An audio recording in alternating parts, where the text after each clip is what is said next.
তিনি ইমামতি করবার পারে না, আর যারা ইমামতি করে তাই আবার নেতৃত্ব দিবার পারে না। জোরে কোন কথা ঠিক কিনা? আমাদের বাংলাদেশের বর্তমান অবস্থাটা কি দেখেন তো, যাই ইমাম তাই নেতা হবার পারে না, আর যাই নেতা তাই ইমাম হবার পারে না। যেই দিন আমাদের বাংলাদেশের প্রধানমন্ত্রী বাইতুল মুকাররমের ইমামতি করতে পারবে, সেই দিন বাংলাদেশে নামাজ কায়েম হবে, সেই দিন কায়েম হবে। এ ছাড়া এমপি ওই মুসল্লি হবি, আর গরিবের বেটা ইমাম হবি, নামাজ কায়েম হবি না।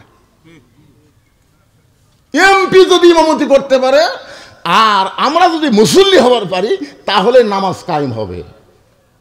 কারণ আমার মতন গরিব একটা ইমাম মসজিদের মধ্যে যায় সুদের বিরুদ্ধে ওয়াজ করবার চাইলি আমার চোখ পড়ে কেশিয়ারের উপর, কারণ কেশিয়ার মাঝে মধ্যে সুদ খায়। এখন সুদের বিরুদ্ধে আমি গরিব মানুষের বেটা, মাস গেলে 5,000 টাকা বেতন পাই, এখন সুদের বিরুদ্ধে ওয়াজ করলে আমার ইমামতি যদি চলে যায়, তাহলে চিন্তা করে দেখেন আমি এখন কি করব? ওই সুদ বাদ দিয়ে, ঘুষ বাদ দিয়ে, হক হালাল বাদ দিয়ে খালি নামাজ পড়ো বাবা, নামাজ পড়ো বাবা, নামাজ পড়ো বাবা, এই বাবা বাবা করতে করতে আমার বছর শেষ। এই জন্য আল্লাহ কোরআনে বললেন, আল্লাযীনা ইম্মাক্কান্নাহুম ফিল আরদ, মুসলমানের মধ্যে কাউকে যখন ক্ষমতার চেয়ার দেওয়া হবে, তার 1 নম্বর দায়িত্ব হলো পদ্মা সেতু নির্মাণ করা, 1 নম্বর দায়িত্ব হলো বাল্য বিয়ে বন্ধ করা, 1 নম্বর দায়িত্ব হলো মাদকমুক্ত সমাজ করা। এগুলো দায়িত্ব হতে পারে, তবে একটাও 1 নম্বর দায়িত্ব না। আল্লাহ কোরআনে বলেন 1 নম্বর দায়িত্ব হলো আকামুস সালাত, 1 নম্বর দায়িত্ব হলো নামাজ কায়েম করা। হাসানাত জামিউ খিসালিহি সাল্লু আলাইহি ওয়া আলিহি আল্লাহুম্মা আমিন। জান্নাতের বাগান থেকে জান্নাতি মানুষদেরকে নিয়ে আমি গুনাহগার তোমার রহমতের দরজায় দুখানা হাত তুলেছি আল্লাহ। হাসরের ময়দানে জব্বার আর কাহার নামে রূপ নিয়া তুমি যখন বিচার শুরু করবে, তোমার সামনে দাঁড়ায়া সমস্ত নবীরা নাফসি নাফসি বলে কাঁদতে থাকবে। এমন কঠিন অবস্থা হাসরে হবে, সেদিন সমস্ত নবী তার উম্মতকে ভুলে যাবে, শুধু বলবে আল্লাহ আমার কি হবে, আমার কি হবে। একমাত্র দরদি নবী শাফাতের কান্ডারি ইয়া রব্বি হাবলি উম্মতি বলে সেজদায় পড়ে যাবে। সেই কঠিন মুসিবতের সময় আজকের এই মাহফিলকে ওসিলা করে আমাদের সবাইকে রাসূলের উম্মতের কাতারে আল্লাহ কবুল করে নিও। সুবহান রাব্বিকা রব্বিল ইজ্জাতি আম্মা ইয়াসিফুন ওয়া সালামুন আলাল মুরসালিন আলহামদুলিল্লাহি রাব্বিল আলামিন। লা ইলাহা ইল্লাল্লাহ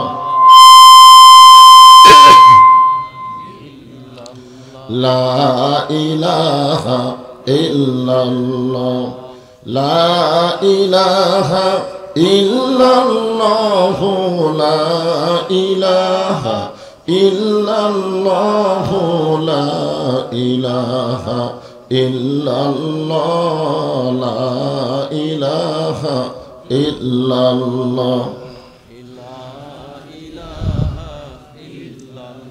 চাঁদ সূরজ আর গ্রহ তারা আল্লাহ নামের পাগল পারা। চাঁদ সূরজ আর গ্রহ তারা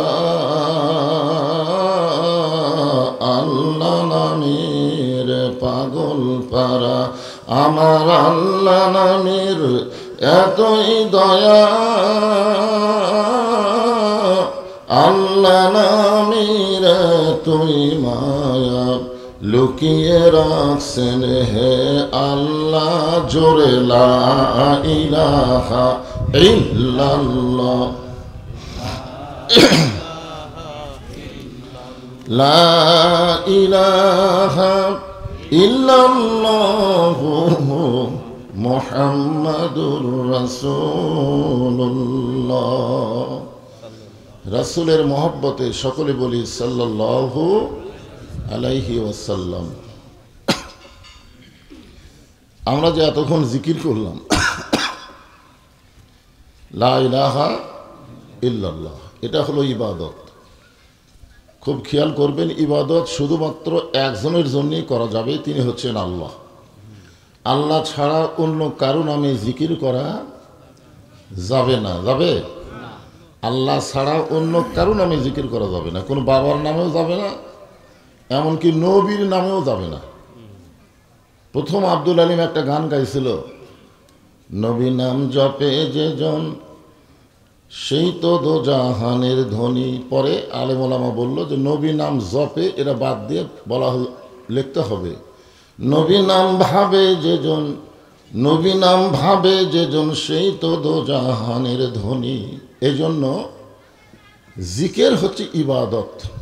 সবচাইতে দামি ইবাদতের নাম হলো জিকির।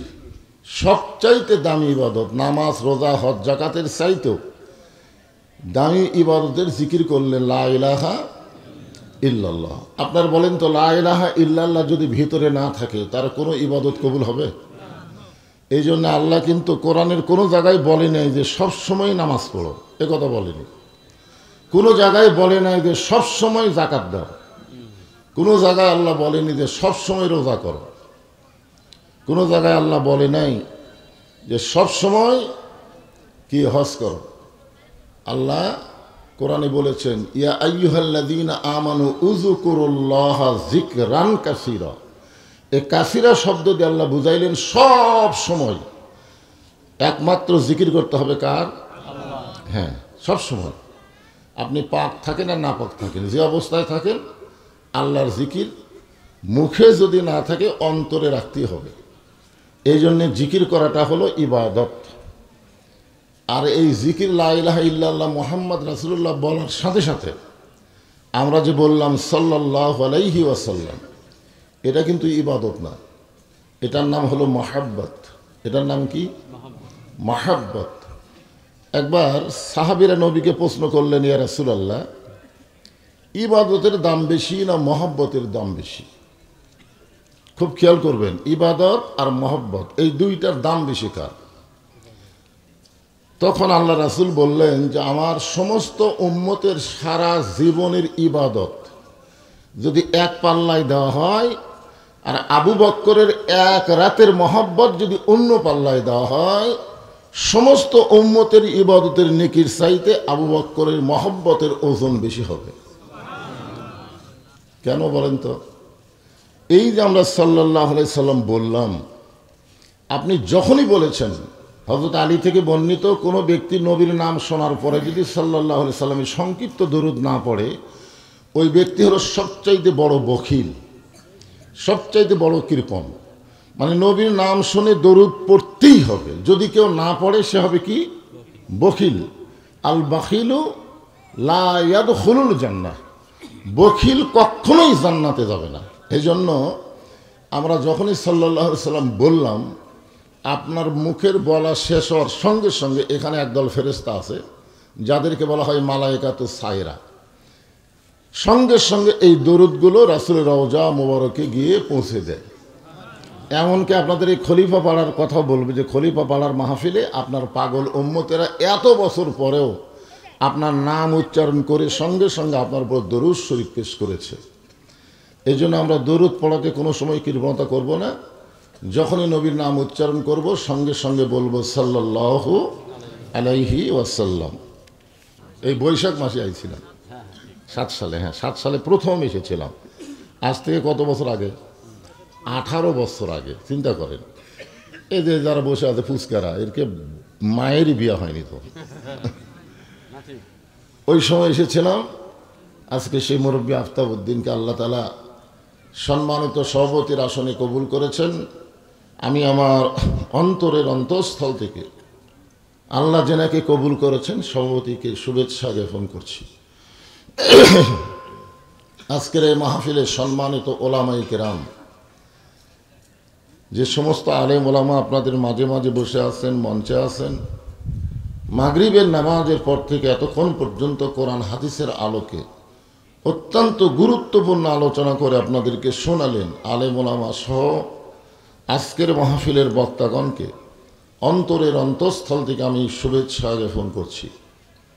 এই মুহূর্তে আমার সামনে যারা বসে আছেন, আপনাদের মনের মধ্যে শান্তি নাই। আমি চাষ করে যখন আমার গাড়ি ঢুকছে তখনই বুঝবার পারছি যে আপনাদের এলাকার মধ্যে অশান্তি বিরাজ করতেছে, শান্তি নাই। সেটা মাহফিল এসেও দেখলাম যে একই অবস্থা। আমি তো আপনাদের এলাকায় অনেক মাহফিল করছি, এরকম করুণ অবস্থা তো দেখিনি। যে কতগুলো লোক কিন্তু দেখলাম ওই দোকানে মেলার মধ্যে ঘুরতেছে, কিন্তু অস্থির, কেমন যেন একটা ভাব। আসলে এইখানে বসা যদি নিজের ইচ্ছাই হতো তাহলে সবাই বুঝতে পারত, কিন্তু আল্লাহ কোরআনে ইরশাদ করেছেন, মা সাবাকা মিন হাসানাতিন ফামিনাল্লাহ। বান্দা বান্দির দ্বারা যখন কোনো ভালো কাজ হয়, এ কাজ বান্দা বান্দি করে না, বরং আল্লাহ করায়। আপনারাই বলেন তো, এই কোরআনের মাহফিলে বসা ভালো কাজ না খারাপ কাজ? তাহলে এই ভালো কাজ কি আপনারা করলেন না আল্লাহ করাইলেন? তাহলে যে আল্লাহ তাআলা এই জান্নাতের বাগানে আমাদের মতন মানুষদেরকে কবুল করলেন, বসার তৌফিক দিলেন, বিশ্বাস করতে হবে আমরা যত বড়ই পাপী হই না কেন, এই মুহূর্তে আল্লাহ আমাদের উপরে খুশি আছেন। কি মনে হচ্ছে? আল্লাহ যদি খুশি না হতো তাহলে এই জান্নাতের টুকরার মধ্যে আমাদেরকে বসার তৌফিক দিতেন না। যে আল্লাহ দয়া করে রহম করে এই জান্নাতের বাগানে আমাদের কবুল করলেন, আমি আমার অন্তরের অন্তঃস্থল থেকে আপনাদের সবাইকে শুভেচ্ছা জ্ঞাপন করছি। আমার শাহিদ আলী ভাই দাওয়াত দেওয়ার সময় বলেছে, হুজুর আমি যে মাহফিলটা করব আপনাকে দাওয়াত দেই, মাহফিলটা মূলত মেয়েদেরকে উদ্দেশ্য করে করা হচ্ছে, মেয়েদেরকে। তো আপনাদের অবস্থা খারাপ হলেও মা বোনদের অবস্থা খারাপ না, ওরা অনেকে আইছে মাশাআল্লাহ। হ্যাঁ, মা বোনদের মধ্যে তার অস্থিরতা নাই যত অস্থিরতা পুরুষের মধ্যে। সম্মানিত মা বোনেরা, পর্দার অন্তরালে বসে বসে যারা আলোচনা শুনতেছেন তাদেরকে শ্রদ্ধা জ্ঞাপন করে অনেক বছর পরে খলিফা পাড়ার মাহফিলে জিজ্ঞাসা করতেছি, আপনারা সকলে কেমন আছেন? আলহামদুলিল্লাহ রব্বিল আলামিন। যে আল্লাহ শারীরিক সুস্থতা এবং মানসিক প্রশান্তি, দেখেন অনেক মানুষের শরীর সুস্থ আছে কিন্তু মনের মধ্যে শান্তি নাই। আমি অনেক আগে একটা গান শুনতেছিলাম, কিন্তু তখন গানটা বুঝতেছিলাম না, কিন্তু এখন এসে বুঝি গানটা। সেটা হলো, ৮০ তলায় শের যদি হয় ৪০ সারে মন, মনে মনে মিল না হলে মিলবে না ওজন। আমরা মনে করছিলাম যে ৪০ সারের মনের কথা বলতেছে, আসলে ৪০ সারের মন কিন্তু না, এখানে মনে মনে একটা মিল থাকা লাগবে। আপনারা দেখেন বাপ বেটার মধ্যেই মনে মনে মিল নাই, জোরে কোন কথা ঠিক কিনা? একই পার্টি করে, খালি বাংলাদেশে একটা পার্টি আছে, ৬৪টা জেলায় আমির নির্বাচন হলো। আমির মানে কি? ওই দলের নেতা। আমির নির্বাচন করার সময় একটা লোকও বলল না যে আমাকে কেন করলো না। গোটা বাংলাদেশে ৩০০ জন মানুষকে মনোনয়ন দেওয়া হলো, ওই দলের পক্ষ থেকে একজনও বলল না যে আমাকে কেন দেওয়া হলো না। মানে তাদের মধ্যে কোনো হিংসা নাই, বিদ্বেষ নাই, তারা হলো মায়ের পেটের ভাইয়ের চাইতো বড় ভাই। ধরে কেন সুবহানাল্লাহ। এই দলের নাম আমি ধরতেছি না, আপনারা বুঝতে পারবেন, বাংলাদেশি আছে। আর এই বাদ বাকি যতগুলো আছে খালি ক্ষমতার ধান্দা, তাদের তো কোনো চিন্তা নেই, চিন্তা খালি দুনিয়ার ক্ষমতা। আরে কয় দিনের দুনিয়া? আল্লাহ বলেছেন, বালতু সিরুন আল হায়াতাদ দুনিয়া আল আখিরাতু খায়রু ওয়া আবকা। তুচ্ছ দুনিয়ার মোহে তোমরা পাগল হয়েও না, আমি আল্লাহ তোমাদের জন্য সুন্দর করে বিশাল সময়ের, যার শুরু আছে শেষ নাই, সুন্দর করে সাজাই দিব। জোরে কোন সুবহানাল্লাহ। তো আল্লাহ তাআলা শারীরিক সুস্থতা এবং মানসিক প্রশান্তি সহকারে এই জান্নাতের বাগানে আমাদের কবুল করলেন। আমরা খুশি না বেজার? যে কয়জনে আমরা বসে আছি, খুশি না বেজার? তাহলে জবান খুলে সমস্বরে সকলে বলবো, রব্বানা লাকাল হামদ হামদান কাসীরান তাইয়িবান মুবারাকান ফীহি। আমরা আল্লাহর প্রশংসা করলাম। কার করলাম? আল্লাহর প্রশংসা করলে আল্লাহর কোনো লাভ নেই, কোনো লাভ নেই। আপনি যদি সারা জীবন আল্লাহর প্রশংসা করেন, আল্লাহর কোনো লাভও নেই। যদি আমরা প্রশংসা না করে, আল্লাহর কোনো ক্ষতিও নেই। আল্লাহ এমন একজন বেনিয়াস, যার কোনো লাভ নাই, তার কোনো ক্ষতিও নেই। আল্লাহ আল্লাহ, জোরে কোন কথা ঠিক কিনা? আল্লাহ আল্লাহ। কিন্তু আমরা যারা প্রশংসা, এই যে আলহামদুলিল্লাহ শব্দ উচ্চারণ করলাম, রাসূল বলেছেন তামলাউল মিজান, সঙ্গে সঙ্গে আল্লাহ তাআলা নেকি দিয়ে মিজানের পাল্লাটা পরিপূর্ণ করে দেয়। এখন সাহাবেরা জিজ্ঞাসা করলেন, ইয়া রাসূলুল্লাহ, যেই মিজান আল্লাহর প্রশংসা করলে নেকি দিয়ে পরিপূর্ণ করে দেওয়া হবে, সেই মিজানটা কত বড়? সেই মিজানটা কত? মিজান মানে কি? দাঁড়ি পাল্লা। সেই দাঁড়ি পাল্লাটা কত বড়? রাসূল বললেন আসমান এবং জমিনের ফাঁকা জায়গার সমান। এই যে সুবহানাল্লাহ বললেন, যারা চালাক তারা কিন্তু, চালাক যারা তারা কিন্তু মুখ বন্ধ রাখেনি। এই সুবহানাল্লাহ বলা মাত্রই জান্নাতের বাগানে আপনাদের নামে আল্লাহ একটা গাছ রোপণ করে দিল। আপনি বসে আছেন কোথায়, আর গাছ লাগলো কোন জায়গায়? দেখছেন চিন্তা করে? আপনারা বলেন তো, দুনিয়ার মাহফিলে বসে সুবহানাল্লাহ বলার কারণে যে ব্যক্তির গাছ আল্লাহ জান্নাতে লাগাই দিল, সেই ব্যক্তি জাহান্নামী হবে? কখনোই হবে না, কারণ তার গাছই আছে জান্নাতে। তাকে আল্লাহ কেন জাহান্নাম দেবে? বরং যে কোনো উপায়, যে কোনো ওসিলায় আল্লাহ তাকে জান্নাত দিবেই দিবে। বলেন সুবহানাল্লাহ। তিনটা তসবির সময় আমি সূরা, যে সূরাটা আপনাদের সামনে কুরবানি আসতেছে, তো এই মাসের পরেই কি মাস? জিলহজ। এটা তো জিলকদ চলতেছে, জিলহজ। তো সূরা কাউসার নিয়ে আলোচনা করব। তার আগে একটা বিষয় আপনাদের সতর্ক করি, সেটা হলো এই তিনটা তসবি। কয়টা? তিনটা তসবি বলার সময় কোনো সময় অলসতা করে মুখ বন্ধ রাখবেন না। আল্লাহ রাসূল বলেছেন, এই তিনটা তসবি অনায়াসে যারা জবান থেকে প্রকাশ করে, সে যত বড়ই পাপী হোক, মৃত্যুর সময় সে ঈমানের সাথে মৃত্যুবরণ করবে। একটা হলো সুবহানাল্লাহ, একটা হলো আলহামদুলিল্লাহ, আর একটা হলো আল্লাহু আকবার। কয়টা?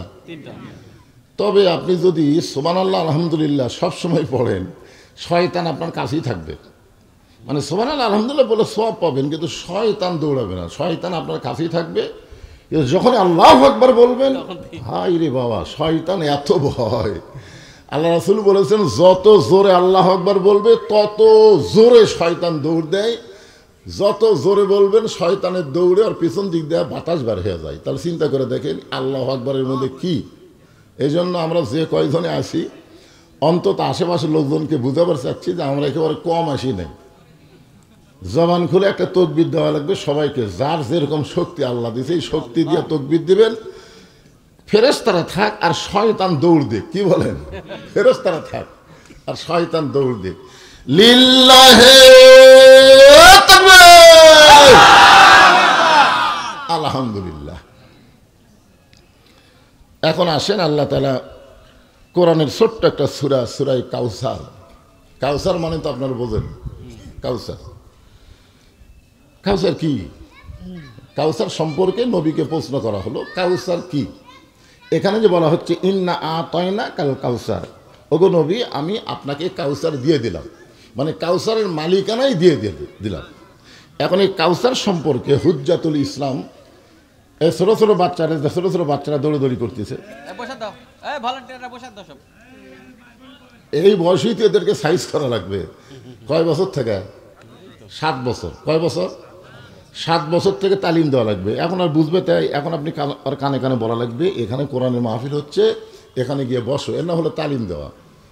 তারপরে আস্তে আস্তে 10 বছর যখন হবে, তখন আর তালিম খালি মুখ দিয়ে দিলে হবে না, হাত দেওয়া দেওয়া লাগবে। ধরে এখন কথা ঠিক কি না?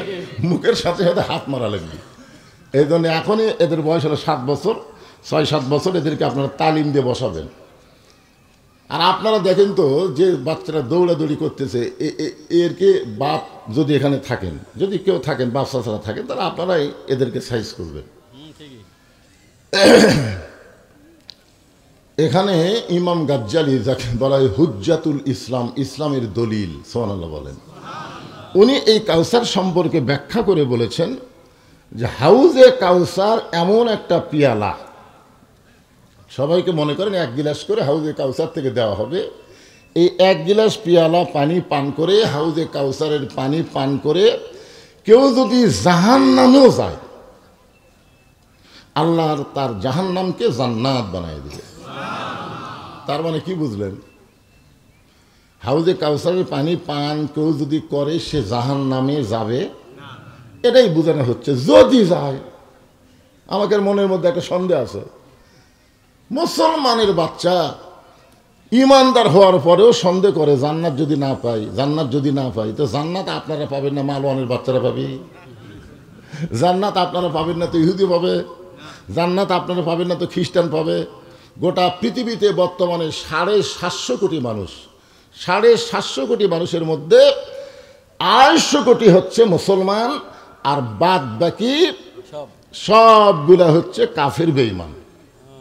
আপনি দেখেন 250 কোটি একটু বেশি হয়েছে, বলা হয়েছে 250 কোটি। এখন মুসলমানের জন্মহার বেশি, তো হয়তো 250 হয়ে গেছে। তো যাই হোক, 250 কোটি মুসলমানের জন্যে জান্নাত হলো 8টা। কয়টা? 8টা। আর এই বাদ বাকি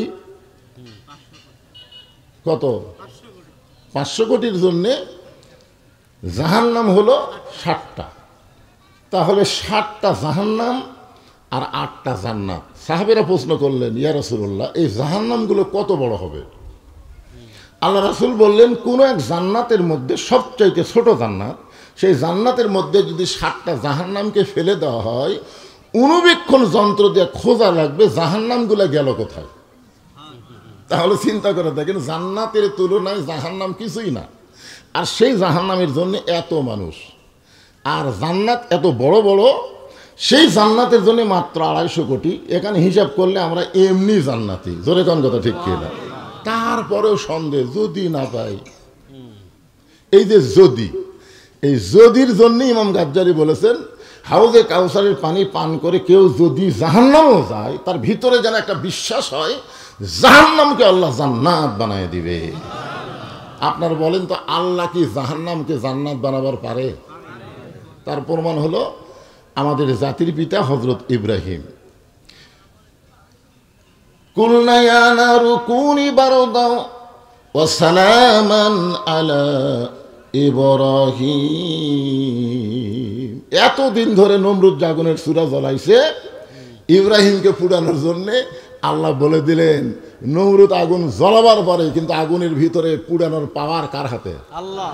আমি বললাম আগুন শান্তিদায়ক হয়ে যায়, সাথে সাথে আমাদের জাতির পিতার জন্য আগুন যদি শান্তিদায়ক হয়ে যায়, আমাদের জন্য আল্লাহ যদি জাহান্নাম দেয়, হাউজে কাউসারের পানি ভিতরে থাকার কারণে আল্লাহ জাহান্নামকে জান্নাত বানিয়ে দেবে। সাহাবেরা প্রশ্ন করলেন, ইয়া রাসূলুল্লাহ,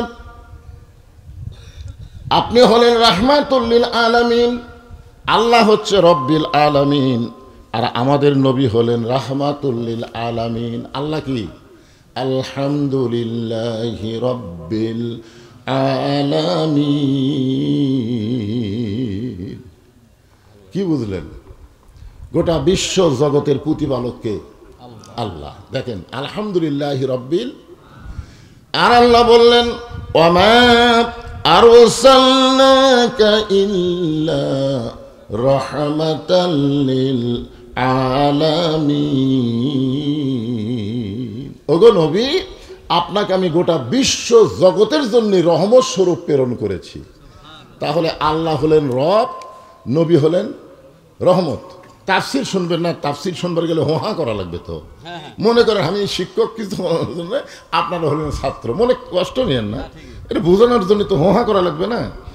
এখন আল্লাহ হচ্ছেন গোটা বিশ্ব জগতের কি? রব। আর গোটা বিশ্ব জগতের রহমতকে আমাদের নবী। কোন নবী? কারণ আমাদের নবী। কোন নবী? আমাদের নবী, অন্য নবী না। হ্যাঁ, তো এখন চিন্তা করে দেখেন, আমাদের নবীকে আল্লাহ গোটা বিশ্ব জগতের রহমত।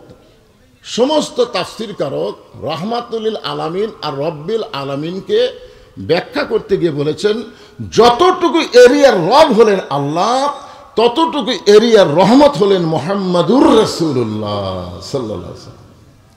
সাহাবীরা বললেন, হুজুর, হাসরের ময়দানে আল্লাহ যখন আপনাকে হাউজে কাউসার দিবে, এমন সময় হাসর হবে তামার ছানি। কি হাসর কি হবে?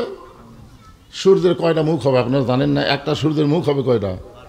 আর সূর্য কত দূরে আসবে? তাহলে হাসর হবে তামার সানি, উম্মত বলবেন পানি পানি। সেই কঠিন দিনে নবী বিনে পানি দেওয়ার সাধ্য কারো নাই, সেই পানিটাই হলো হাউজে কাউসারের পানি। সাহাবারা বললেন, হুজুর আপনি রহমতুল্লিল আলামিন, যদি কাফের বেঈমান ইহুদি খ্রিস্টান হিন্দুরা যদি আপনার কাছে পানি পান করবার আসে, আর আপনি দয়া করে যদি তাদেরকে এক গিলাস করে দেন, কারণ আপনার তো দয়ার শেষ নাই, যে তাই ফের আপনাকে পাথর মারলো, যারা আপনার গোটা দেহ রক্তাক্ত করে দিল, আপনি তাদের জন্য দোয়া করতেছেন, আল্লাহ যারা আমাকে পাথর মারলো তাদেরকে গজব দেও না, বরং তাদেরকে হেদায়েত দাও। জোরে কান সুবহানাল্লাহ। জায়েদ বলে, আপনি মানুষ, যারা আপনাকে পাথর মেরে গোটা দেহ রক্তাক্ত করে দিল, আপনি আবার তাদের জন্য হেদায়েতের দোয়া করেন। তাহলে চিন্তা করে দেখেন আমাদের নবীর দয়া কি। তো যদি এই কঠিন দিনে হিন্দু, বৌদ্ধ, খ্রিস্টান, ইহুদি সবাই যদি পাইকার হারে পানি পান করবার চায়, আর আপনি সবাইকে যদি এক গিলাস করে দেন, আর সবাই যদি পানি পান করে জাহান্নামত যায়, আল্লাহ জাহান্নামকেও জান্নাত বানায় দিবে, তাহলে এর উত্তর কি? সঙ্গে সঙ্গে রাসূল বললেন, সাহাবীরা, হাউজে কাউসারের মালিক হচ্ছেন আল্লাহ, আর আমি হলাম বন্টনকারী। আপনাকে এলাকায় বন্টনকারীকে কি বলে? যারা বাঁটে। নেতা? না না না, মেম্বাররা বাঁটে। একটা অনুষ্ঠান হলো, খাওয়ার একটা অনুষ্ঠান হলে বাবুর্চি পাক করে, পাগলা বাবুর্চি বাঁটে, এটা ঠিক করছে খাজেনদার। তাহলে আপনার বলেন তো, মালিক হচ্ছে বাড়িওয়ালা, খাজেনদারকে বলছে তুই বাঁটে যা। তো এখন ওই খাজেনদার তো ইচ্ছা মতো বাঁটতে পারবে না, মালিকের কথা মতো বাঁটা লাগবে। তোর এখন কথা ঠিক কিনা? হ্যাঁ।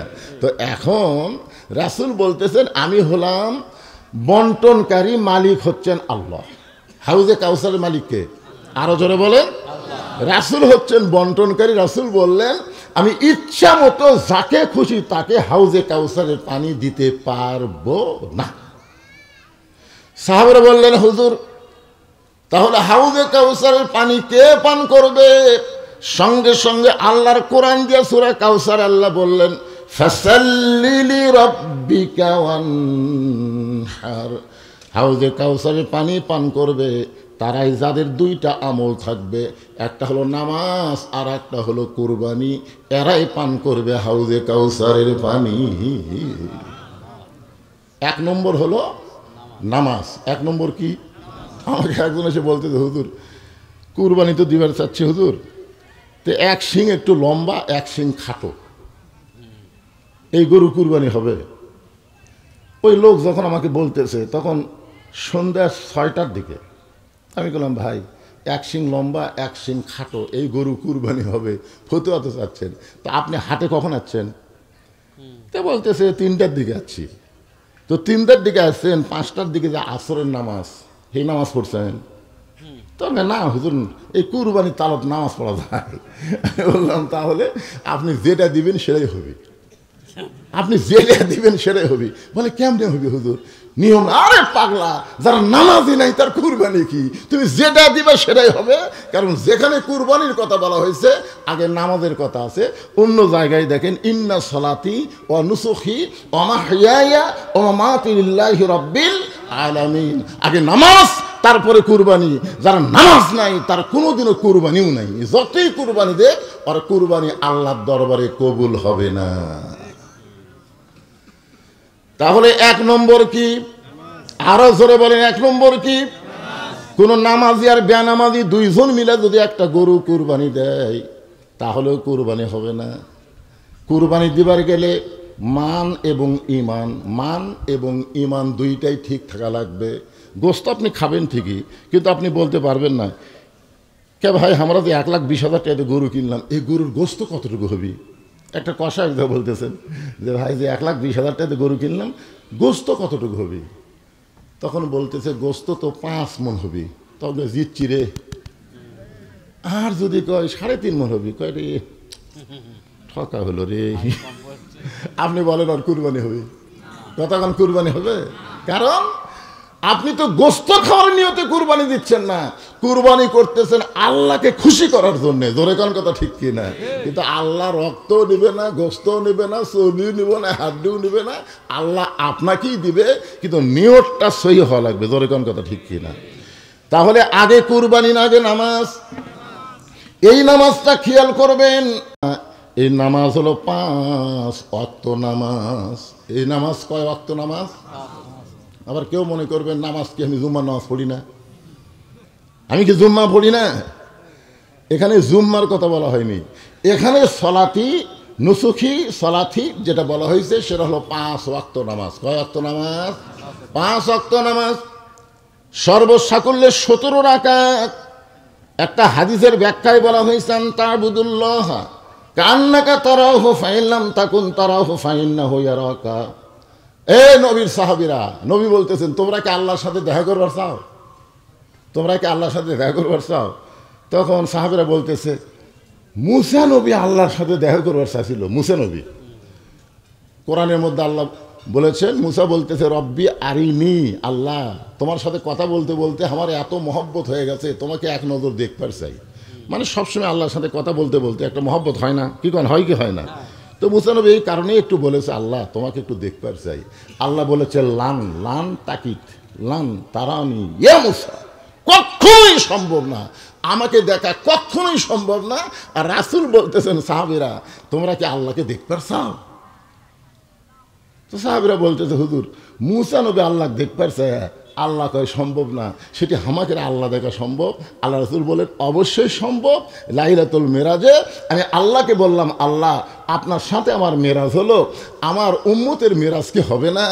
আল্লাহ বললেন দৈনিক 5 বার আমার সঙ্গে তাদের সাক্ষাৎ হবে। জোরে কোন সুবহানাল্লাহ।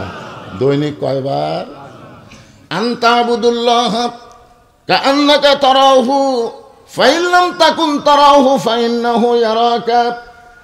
দৈনিক 5 বার মসজিদে গিয়ে কেউ যদি 5 ওয়াক্ত নামাজ জামাতের সঙ্গে আদায় করে, এই হাদিসের মধ্যে বলা হয়েছে আল্লাহকে সে যদি কোনো কারণে দেখতে না পায় কিন্তু আল্লাহ তাকে দেখতেছে, এই বিশ্বাস আসবে তার কলিজায়।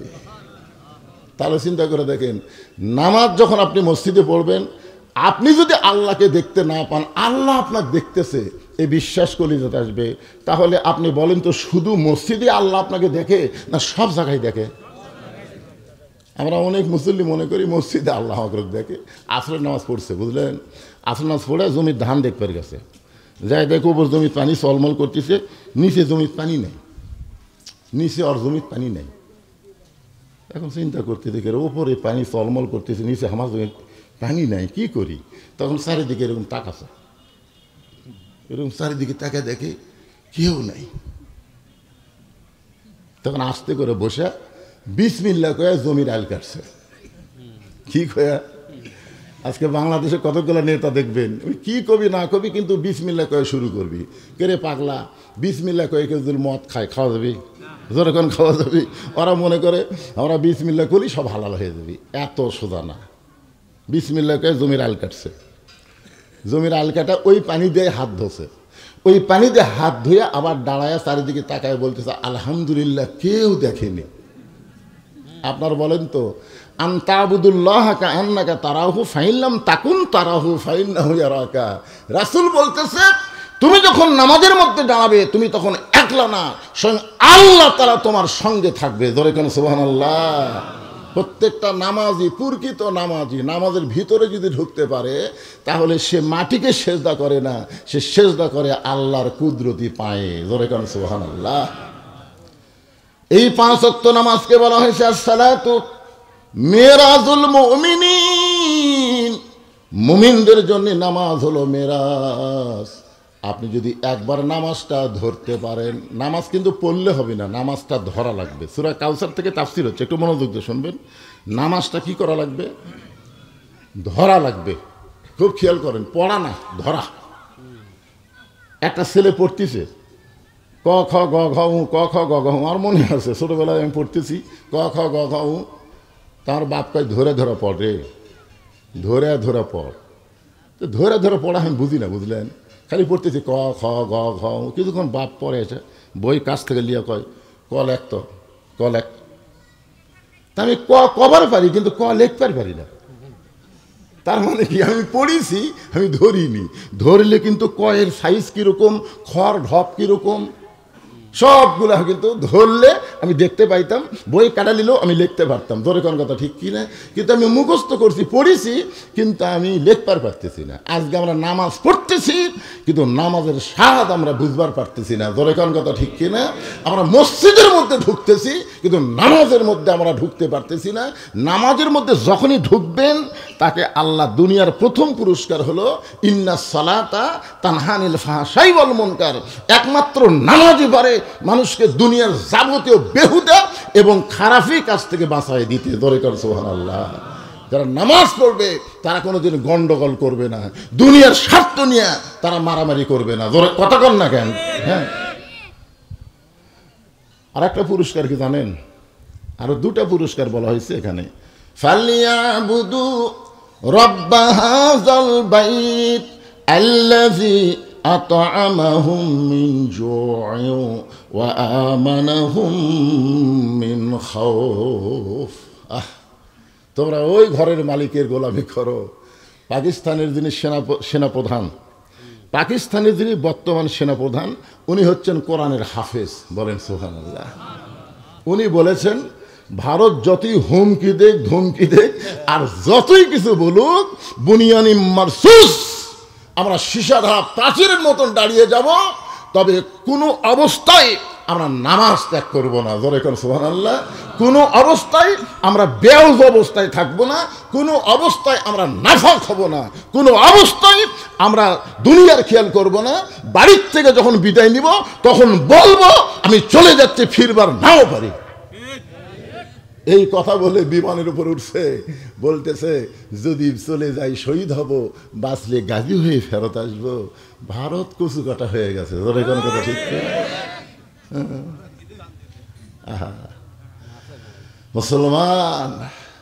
মুসলমানের মরলেও লাভ, বাঁচলেও লাভ। মুসলমান যদি মরে যায়, মুসলমান আল্লাহ রাস্তায় যুদ্ধ করতে মরে, আল্লাহ বলেছেন তাদেরকে তোমরা মৃত্যু বলো না। পাকিস্তানে যদি 2-4 জন মরে যায়, তারা মরেনি, তারা শহীদ হয়ে গেছে, জোরে কোন কথা ঠিক কিনা, জোরে কোন ঠিক কিনা।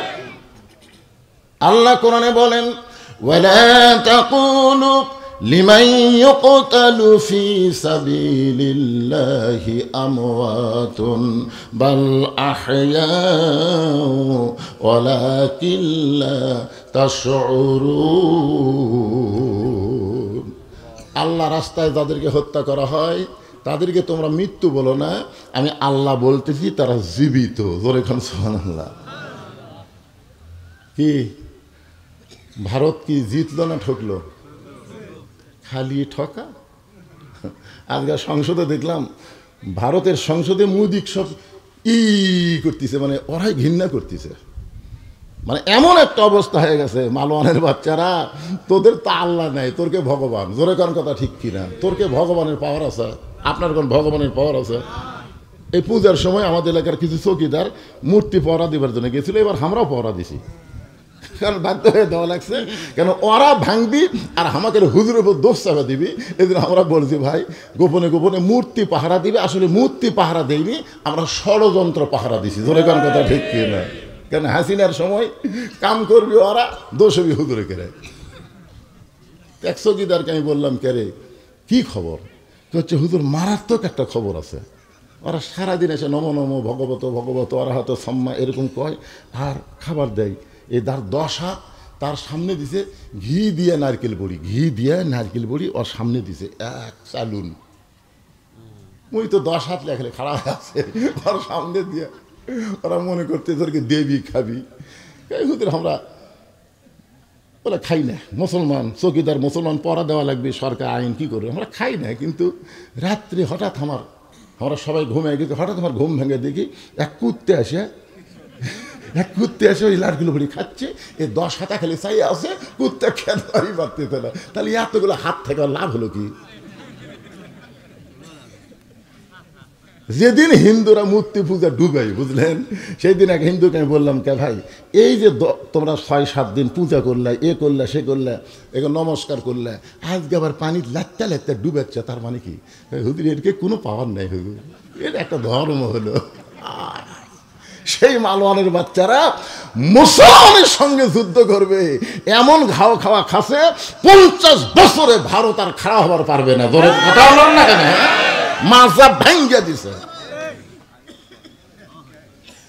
আল্লাহর বান্দার একটু মনোযোগ দেন।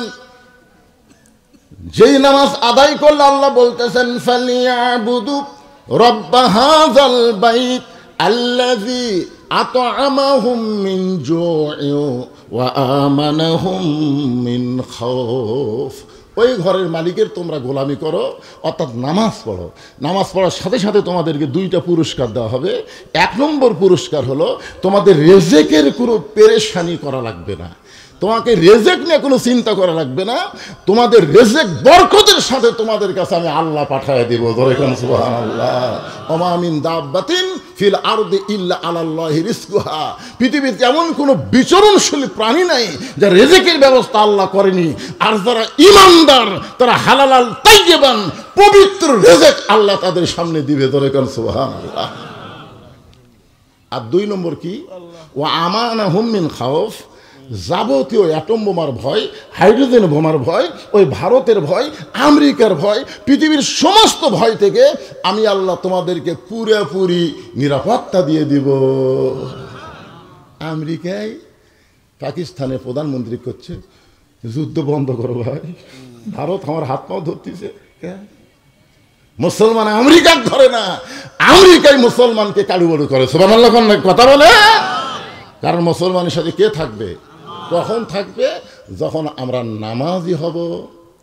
আর এই নামাজটা আমার ওয়াজ দেওয়া সম্ভব না।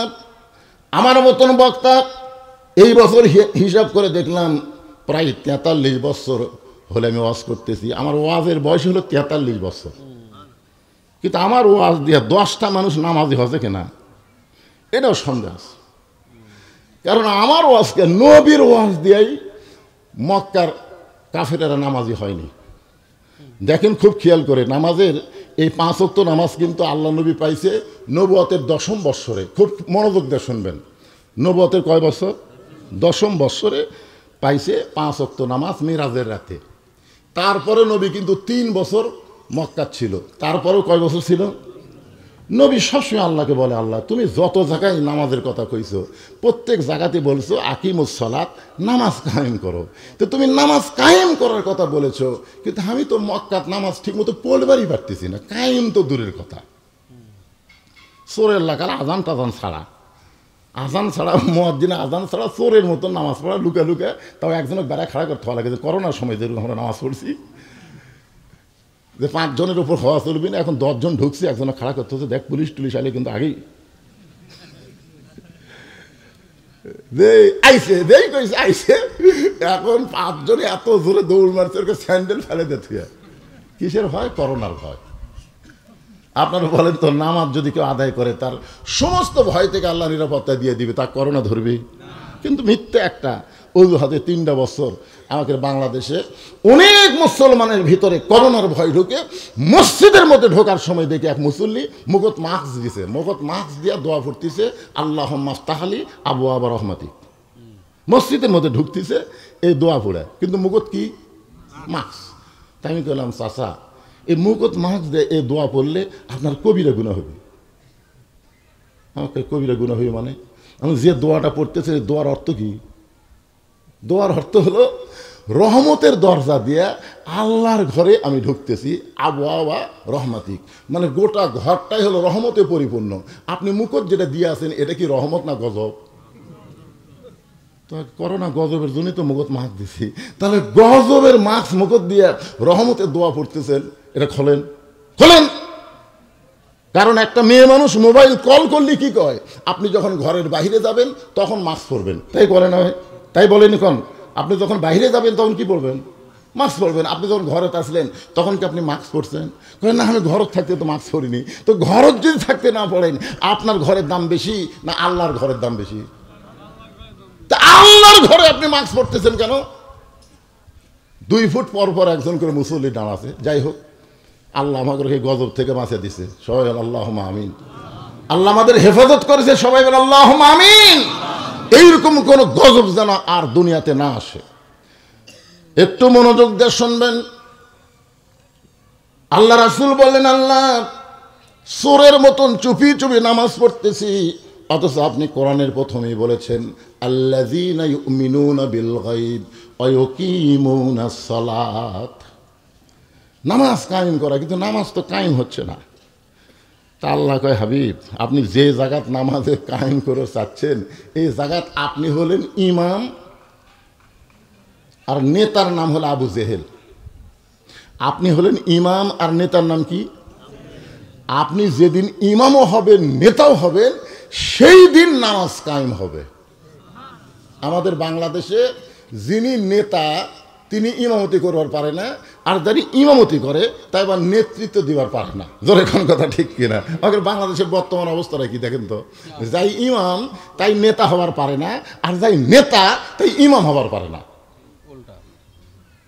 যেই দিন আমাদের বাংলাদেশের প্রধানমন্ত্রী বাইতুল মুকাররমের ইমামতি করতে পারবে, সেই দিন বাংলাদেশে নামাজ কায়েম হবে, সেই দিন কায়েম হবে।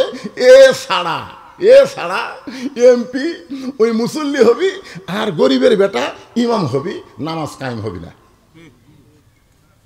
এমপি যদি ইমামতি করতে পারে আর আমরা যদি মুসল্লি হবার পারি, তাহলে নামাজ কায়েম হবে। কারণ আমার মতন গরিব একটা ইমাম মসজিদের মধ্যে যায় সুদের বিরুদ্ধে ওয়াজ করবার চাইলেই আমার চোখ পড়ে কেশিয়ারের উপর, কারণ কেশিয়ার মাঝে মধ্যে সুদ খায়। এখন সুদের বিরুদ্ধে আমি গরিব মানুষের বেটা, মাস গেলে 5,000 টাকা বেতন পাই, এখন সুদের বিরুদ্ধে ওয়াজ করলে আমার ইমামতি যদি চলে যায়, তাহলে চিন্তা করে দেখেন আমি এখন কি করব? ওই সুদ বাদ দিয়ে, ঘুষ বাদ দিয়ে, হক হালাল বাদ দিয়ে খালি নামাজ পড়ো বাবা, নামাজ পড়ো বাবা, নামাজ পড়ো বাবা, এই বাবা বাবা করতে করতে আমার বছর শেষ। এই জন্য আল্লাহ কোরআনে বললেন আল্লাযীনা ইম্মাক্কান্নাহুম ফিল আরদ, মুসলমানের মধ্যে কাউকে যখন ক্ষমতার চেয়ার দেওয়া হবে, তার 1 নম্বর দায়িত্ব হলো পদ্মা সেতু নির্মাণ করা, 1 নম্বর দায়িত্ব হলো বাল্য বিবাহ বন্ধ করা, 1 নম্বর দায়িত্ব হলো মাদকমুক্ত সমাজ করা। এগুলো দায়িত্ব হতে পারে, তবে একটাও 1 নম্বর দায়িত্ব না। আল্লাহ কোরআনে বলেন 1 নম্বর দায়িত্ব হলো আকামুস সালাত। 1 নম্বর দায়িত্ব হলো নামাজ কায়েম করা।